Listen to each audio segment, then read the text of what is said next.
How to set up Samsung Health for first-time users. If you want to set up the Samsung Health app as a first-time user, just first of all, let us launch the Samsung app or the Health app over here. Tap on the Start button and it will give us a couple of options. Agree to the terms and conditions, then tap on the Continue button as you can see here.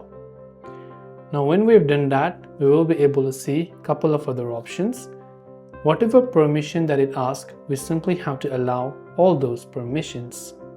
Now what do you want to focus on? Of course, we can select overall health, sleep, healthy weight or exercise and tap on next. Then we can tap the Start button right there, and just like that, we've successfully set up our Samsung Health. Now, whatever extra permissions that it asks, again I repeat, just make sure to allow them.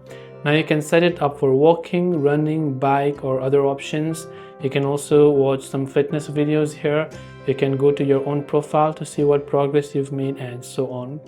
This way you can set up Samsung Health as a first-time user. That is all for this video. If you have any questions, feel free to leave them down. Thanks for watching and see you in the next video.